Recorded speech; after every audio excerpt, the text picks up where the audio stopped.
Assalamualaikum warahmatullahi wabarakatuh. Selamat datang di kelas Ekonomi Mikro bersama saya Rini Deswariani.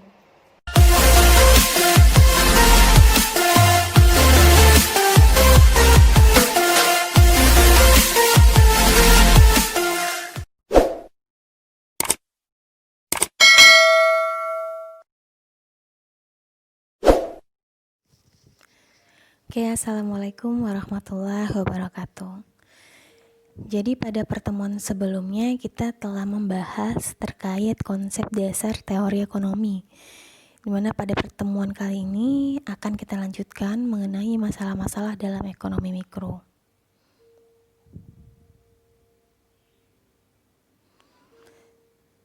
Oke, bahasan pertama yang akan kita bahas itu adalah pengertian dan ruang lingkup ekonomi mikro, di mana dalam teori ekonomi itu bisa dibedakan menjadi dua, yaitu ekonomi makro dan ekonomi mikro.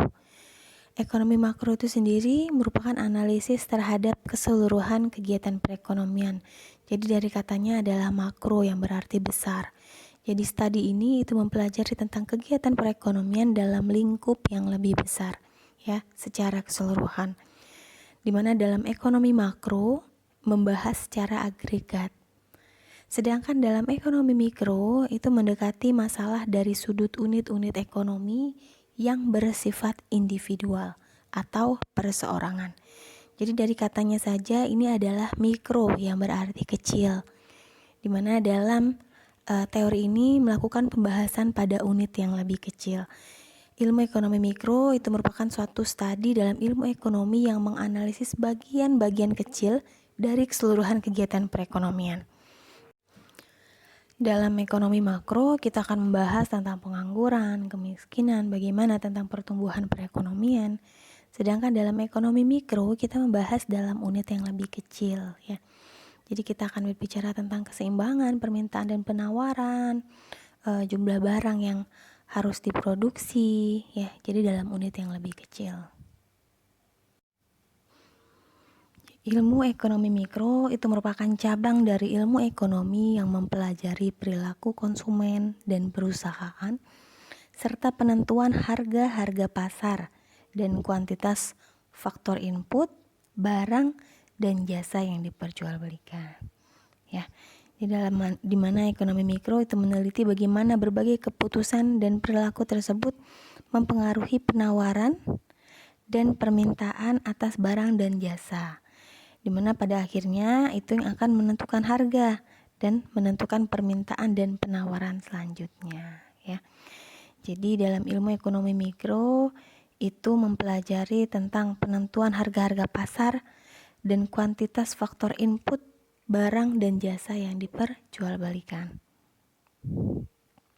Nah, adapun isu pokok yang dibahas dalam mikroekonomi itu adalah bagaimana caranya menggunakan faktor-faktor produksi yang tersedia secara efisien agar kemakmuran masyarakat dapat dimaksimumkan. Nah, dalam mikroekonomi sendiri itu ada 3 masalah pokok. Itu yang pertama adalah apakah jenis-jenis barang atau jasa yang harus diproduksi. Ini merupakan faktor yang akan menentukan corak penggunaan faktor produksi, ya. Seperti sudah dibahas sebelumnya bahwasannya terdapat keterbatasan dalam sumber daya. Jadi sehingga tidak mungkin untuk kita memproduksi semua keinginan dan kebutuhan masyarakat. Harus dilakukan pilihan. Di mana barang yang dihasilkan dalam perekonomian itu tentu kan banyak jenisnya. Sehingga perlu kita melakukan pilihan-pilihan jenis barang apa yang harus diproduksi. Lalu kemudian yang kedua adalah bagaimana cara memproduksi barang dan jasa yang diperlukan oleh masyarakat. Nah, jadi kan kita mengetahui bahwasanya terdapat beberapa cara untuk menghasilkan suatu produk. Misalkan saja dalam pertanian, kita bisa menentukan ingin menggunakan teknologi yang biasa ataupun bisa menggunakan teknologi yang canggih, ya, dan sebagainya. Nah, tentunya dalam pelaksanaannya, hal utama yang perlu diperhatikan itu adalah dari segi efisiensi. Lalu kemudian yang ketiga adalah untuk siapakah barang dan jasa yang diproduksi tersebut. Nah, jadi ini merupakan 3 masalah pokok dalam analisa teori mikroekonomi. Nah, berdasarkan ketiga masalah tadi, teori ekonomi menganalisis hal-hal sebagai berikut. Yang pertama, adanya interaksi penjual dan pembeli di pasar barang, di mana untuk mengenal corak suatu perekonomian itu perlu memperhatikan corak operasi suatu pasar barang, ya.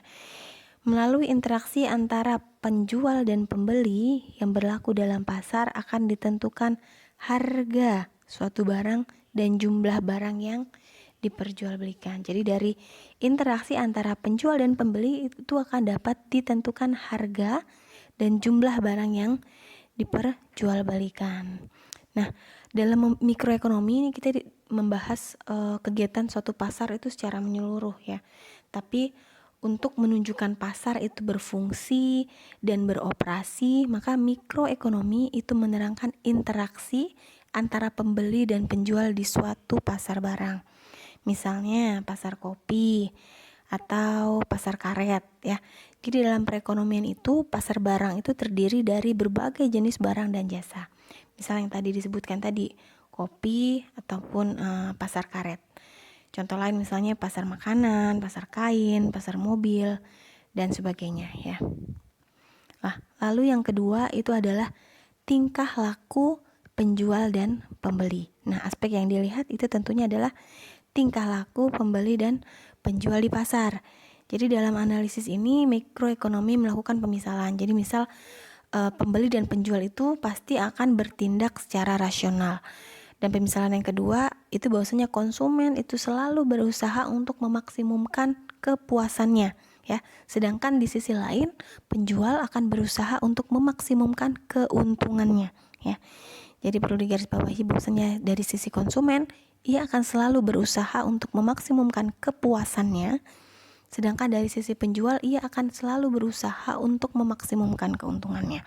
Nah, berdasarkan pemisalan tersebut, jadi teori mikroekonomi itu menunjukkan bagaimana seorang pembeli itu menggunakan pendapatannya untuk dapat membeli berbagai barang yang dibutuhkannya, dan bagaimana seorang produsen atau penjual dalam hal ini menentukan tingkat produksi yang akan dihasilkannya. Lalu kemudian yang ketiga itu adalah interaksi di pasar faktor. Ya, jadi aspek yang dianalisis adalah interaksi penjual dan pembeli di pasar faktor produksi, ya. Nah, pada dasarnya individu-individu dalam perekonomian itu adalah sebagai pemilik faktor produksi, ya. Jadi mereka akan menawarkan faktor produksi tersebut untuk memperoleh pendapatan. Faktor produksi itu apa aja? Faktor produksi itu bisa berupa tanah, tenaga kerja, modal, ya. Nah, dengan menawarkan faktor produksi tersebut, ia akan memperoleh pendapatan. Pendapatannya berupa apa? Berupa sewa, upah atau gaji, bunga ataupun profit. Dimana selanjutnya pendapatan tersebut itu akan digunakan untuk membeli barang dan jasa.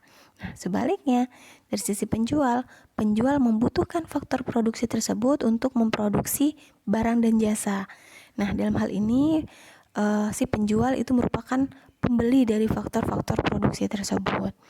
Nah, interaksi antara pembeli dan penjual di berbagai pasar faktor produksi itu akan menentukan harga faktor produksi dan banyaknya jumlah faktor produksi yang akan digunakan. Nah, lalu kemudian terkait kurva kemungkinan produksi, ya. Jadi sudah kita ketahui bersama dari pembahasan sebelumnya bahwasannya sumber daya itu bersifat terbatas, ya. Sedangkan keinginan manusia itu bersifat tidak terbatas. Nah, kurva kemungkinan produksi ini nanti akan menggambarkan hal tersebut, di mana kurva kemungkinan produksi itu merupakan kurva yang menggambarkan kombinasi jumlah barang yang dapat diproduksi dengan sumber daya yang tersedia, ya. Di mana kurva kemungkinan produksi ini memiliki bentuk miring dari kiri atas ke kanan bawah, karena saat sumber daya yang digunakan untuk menghasilkan lebih banyak barang X, maka barang lain yaitu barang Y akan dikurangi. Nanti kita akan lihat bagaimana bentuk dari kurva kemungkinan produksi ini, ya. Dimana titik yang merupakan kombinasi yang dapat dicapai dengan menggunakan seluruh sumber daya yang tersedia itu disebut batas kemungkinan produksi, ya. Oke, kita akan lihat bagaimana bentuk dari kurva kemungkinan produksi ya. Ini merupakan gambarnya di mana sumbu X ini menunjukkan jumlah barang X yang akan diproduksi, lalu kemudian sumbu Y itu menunjukkan jumlah barang Y yang diproduksi ya. Dimana kita lihat di sini ada titik A, titik B, dan titik C ya. Itu menunjukkan kombinasi antara barang X dan barang Y. Dimana pada titik A ini dapat kita lihat itu menunjukkan kombinasi yang mungkin dicapai ya, yang masih dapat dicapai. Jadi masih memungkinkan untuk memproduksi X dan Y dengan kombinasi seperti ini. Tapi sebenarnya produksi ini masih bisa ditingkatkan. Karena apa? Karena sumber daya masih belum digunakan secara penuh pada titik A ini. Lalu kemudian kita lihat pada titik B. Pada titik B ini merupakan kombinasi antara X dan Y. Dalam hal ini semua sumber daya itu sudah digunakan secara penuh ya. Jadi sudah menggunakan sumber daya yang ada. Sedangkan pada titik C ini merupakan kombinasi antara X dan Y yang tidak mungkin dapat dicapai. Karena apa? Karena ada keterbatasan dalam sumber daya tadi. Jadi untuk memproduksi barang X dan Y dengan kombinasi pada titik C ini itu harus membutuhkan sumber daya yang lebih besar. Nah, titik di sini tadi yang menunjukkan batas maksimum produksi yang dapat dicapai itu disebut dengan batas kemungkinan produksi. Nah, batas kemungkinan produksi itu sendiri menggambarkan 3 konsep ya. Pertama adalah konsep kelangkaan, konsep pilihan, dan konsep biaya imbangan. Konsep kelangkaan itu seperti apa? Ditunjukkan oleh kombinasi yang tidak mungkin dicapai ya, yaitu pada titik C. Pada titik C ini tadi, kombinasi yang tidak mungkin dicapai karena adanya keterbatasan sumber daya tadi. Lalu kemudian pilihan. Pilihan itu ditunjukkan oleh keharusan untuk memilih di antara kombinasi. Ini dapat kita lihat pada titik A. Pada titik ini tadi ya. Lalu kemudian biaya imbangan ataupun bisa disebut dengan opportunity cost. Itu ditunjukkan oleh batas kurva yang miring dari kiri ke kanan bawah pada titik B ini tadi. Biaya imbangan. Jadi ada yang dikorbankan. Jika kita ingin lebih banyak memproduksi barang X, tentu kita akan mengurangi jumlah barang Y yang akan diproduksi. Begitu sebaliknya. Di sini ada konsep biaya imbangan.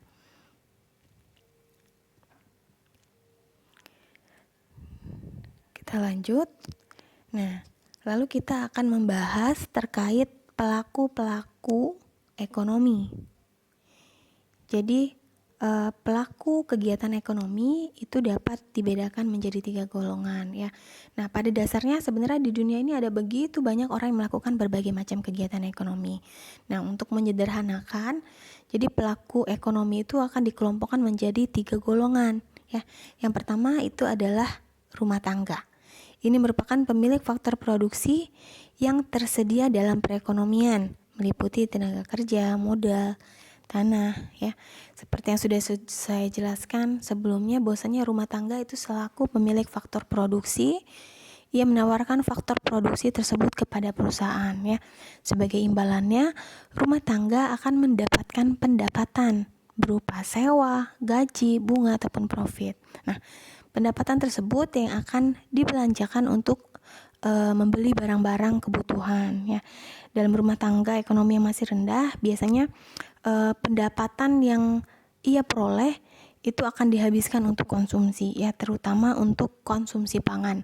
Sedangkan pada rumah tangga yang dengan tingkat ekonomi yang lebih besar, yang lebih tinggi, proporsi pendapatan untuk konsumsi pangan itu akan lebih kecil ya.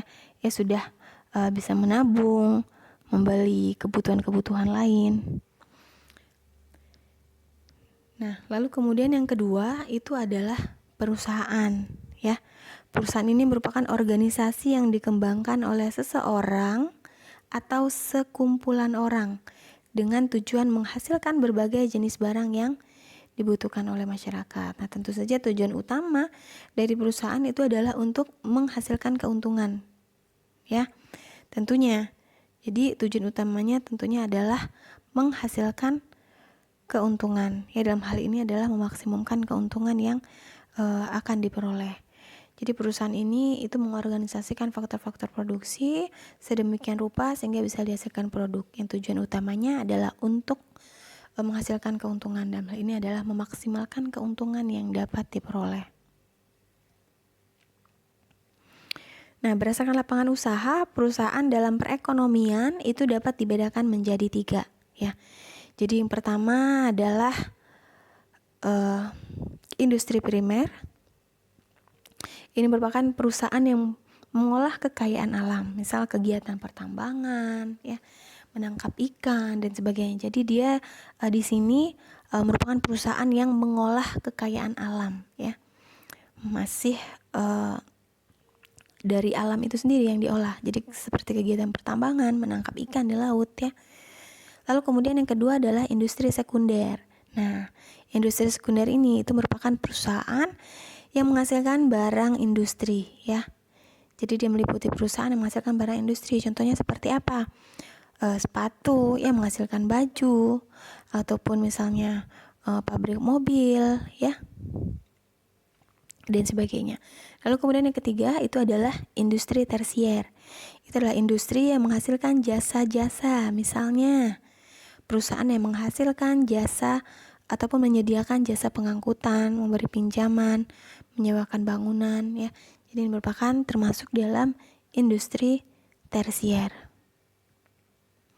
Lalu kemudian pelaku yang ketiga itu adalah pemerintah, ya, yaitu badan pemerintah yang bertugas untuk mengatur kegiatan ekonomi, di mana pemerintah juga aktif dalam kegiatan ekonomi, misalnya membangun infrastruktur untuk membangun ataupun mengembangkan prasarana ekonomi, atau dia juga bisa melakukan membangun prasarana sosial, ya, misalnya saja sekolah-sekolah, ya.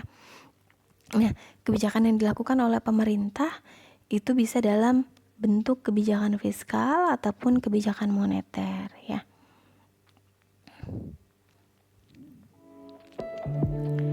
Oke, mungkin pertemuan kali ini cukup sampai di sini.